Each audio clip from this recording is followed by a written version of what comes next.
Okay, picking up where we left off is the class notes and videos.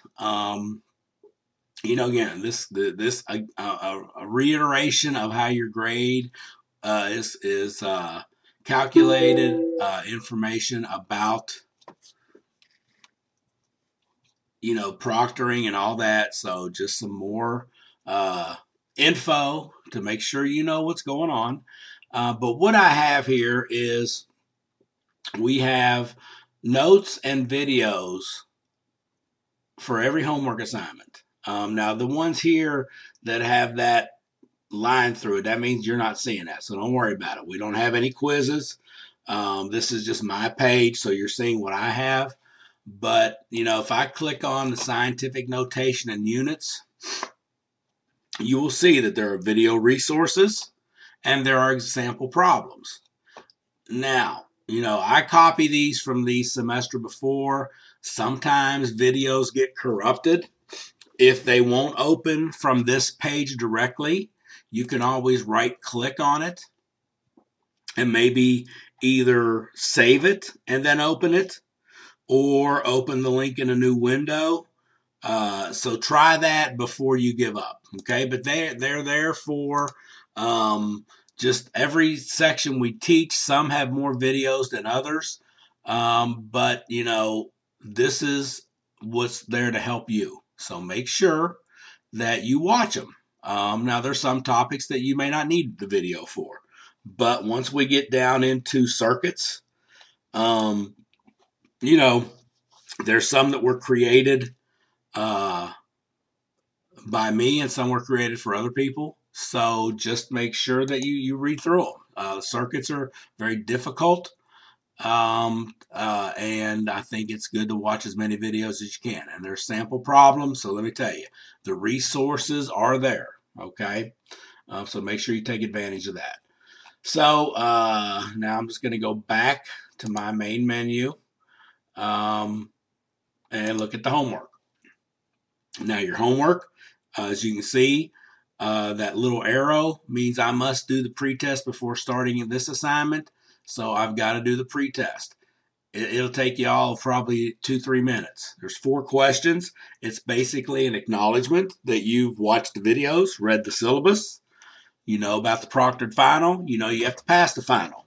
So when you take the pretest and then you tell me at the end of the year, oh, I didn't know we had to have it proctored. Well, yeah, you did because you answered yes to it on the pretest. So just make sure you're aware of that. And as you can see, you pace yourself by just working right down the list. Just take the pretest, do scientific notation, linear equations, so on and so forth. You got to practice for the first exam, and then you take the exam. Then you move on to the next section. When you think about February 11th, that's 4 weeks, roughly, till our test is due. You got 1, 2, 3, 4, 5, 6, 7 assignments. So if you do 2 a week, 2 sections a week, that's plenty of time to pace yourself. Okay. Next link are the exams. And here's your exams. So you even again have a practice for the final exam. So you can do that. Don't worry about these sample tests and quizzes. They're going to cover topics that we cover, but they're going to cover topics we don't cover. So do not even take them. Okay. Don't waste your time with those. The study plan now, if you just want extra practice, you can always go into the study plan. It doesn't grade you. It's just more practice. You see right here, view all chapters means that you can go into any section you want from the book and work problems, more practice problems out of there. Your grade book, now there's nothing in there right now, but you can look at your overall score. You can look at your, grade on quizzes, on tests and homework only. So you can do that when you get in there. How do I drop the class? There's information on how to drop the class. So read through that. The chapter contents, that is your online book. So if I wanted to look at something from chapter 1, I can go to the e-text resources. I can go to the study plan. I can do the homework. or I can go to a certain section that we are actually covering. So don't go through all this if we're not covering it. I have students that, tend to not follow instructions, and they'll start just jumping in and doing homework from section 1-1. Well, we may not be grading anything from 1-1. Okay. So, they also provide some videos as well in the book. The videos in the other section are created by our instructors. So, you can watch videos if they have some available. Okay. So that's your ebook.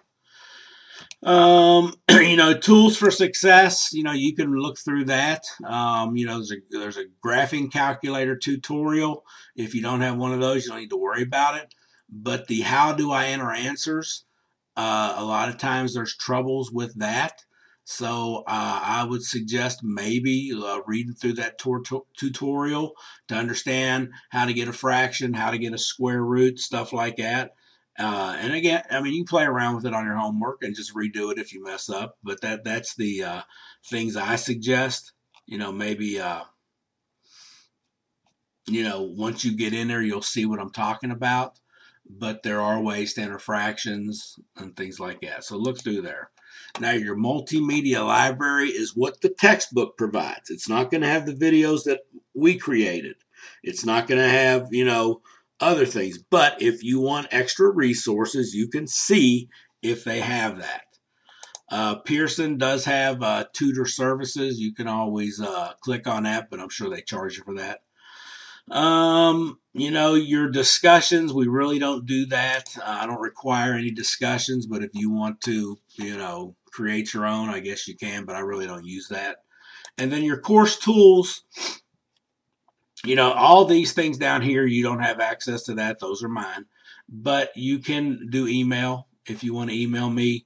But in most of your questions, there is an Ask the Instructor icon. You can always click on that, and it'll send me the problem you're working on.